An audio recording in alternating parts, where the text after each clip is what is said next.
Chapter 15, The Advancing Man. What I have said in the last chapter applies as well to the professional man and the wage earner as to the man who is engaged in mercantile business. No matter whether you are a physician, a teacher, or a clergyman, if you can give increase of life to others and make them sensible of the fact, they will be attracted to you and you will get rich.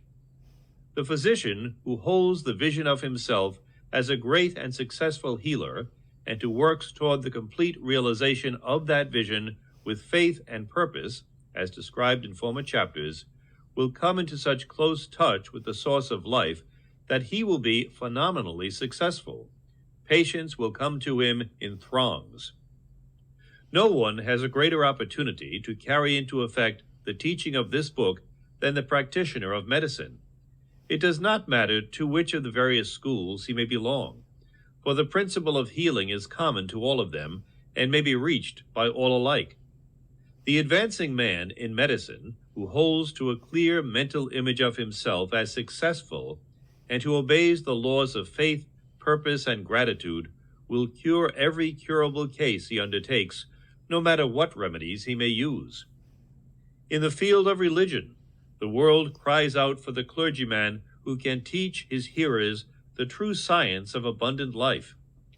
He who masters the details of the science of getting rich, together with the allied sciences of being well, of being great, and of winning love, and who teaches these details from the pulpit, will never lack for a congregation. This is the gospel that the world needs.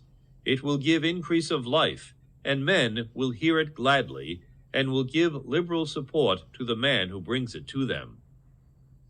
What is now needed is a demonstration of the science of life from the pulpit.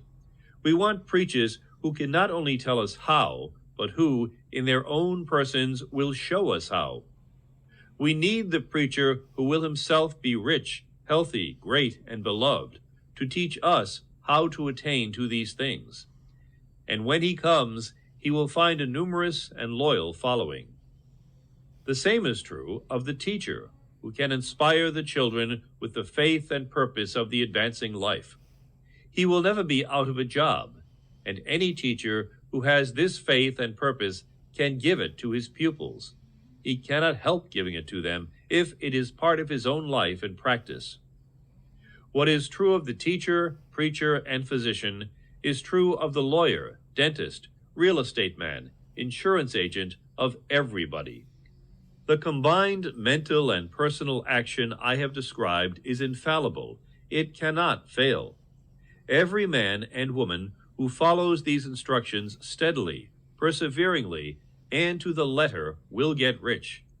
The law of the increase of life is as mathematically certain in its operation as the law of gravitation. Getting rich is an exact science. The wage earner will find this as true of his case as of any of the others mentioned. Do not feel that you have no chance to get rich because you are working where there is no visible opportunity for advancement, where wages are small and the cost of living high. Form your clear mental vision of what you want and begin to act with faith and purpose. Do all the work you can do every day, and do each piece of work in a perfectly successful manner. Put the power of success and the purpose to get rich into everything that you do. But do not do this merely with the idea of currying favor with your employer in the hope that he or those above you will see your good work and advance you. It is not likely that they will do so. The man who is merely a good workman, filling his place to the very best of his ability and satisfied with that, is valuable to his employer, and it is not to the employer's interest to promote him. He is worth more where he is. To secure advancement, something more is necessary than to be too large for your place. The man who is certain to advance is the one who is too big for his place and who has a clear concept of what he wants to be, who knows that he can become what he wants to, and who is determined to be what he wants to be. Do not try to more than fill your present place with a view to pleasing your employer. Do it with the idea of advancing yourself. Hold the faith and purpose of increase during work hours, after work hours, and before work hours. Hold it in such a way that every person who comes in contact with you, whether foreman, fellow workman, or social acquaintance, will feel the power of purpose radiating from you, so that everyone will get the sense of advancement and increase from you. Men will be attracted to you, and if there is no possibility for advancement in your present job, you will very soon see an opportunity to take another job. There is a power which never fails to present opportunity to the advancing man who is moving in obedience to law. God cannot help helping you if you act in a certain way. He must do so in order to help himself. There is nothing in your circumstances or in the industrial situation that can keep you down. If you cannot get rich working for the Steel Trust, you can get rich on a 10-acre farm. And if you begin to move in a certain way, you will certainly escape from the clutches of the Steel Trust and get onto the farm or wherever else you wish to be. If a few thousands of its employees would enter upon the certain way, the Steel Trust would soon be in a bad plight. It would have to give its working men more opportunity or go out of business. Nobody has to work for a trust. The trusts can keep men in so-called hopeless conditions only so long as there are men who are too ignorant to know of the science of getting rich or too intellectually slothful to practice it.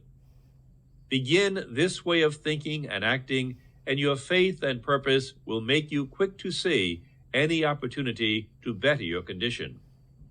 Such opportunities will speedily come, for the Supreme, working in all and working for you, will bring them before you. Do not wait for an opportunity to be all that you want to be. When an opportunity to be more than you are now is presented, and you feel impelled toward it, take it. It will be the first step toward a greater opportunity. There is no such thing possible in this universe as a lack of opportunities for the man who is living the advancing life. It is inherent in the constitution of the cosmos that all things shall be for him and work together for his good. And he must certainly get rich if he acts and thinks in the certain way.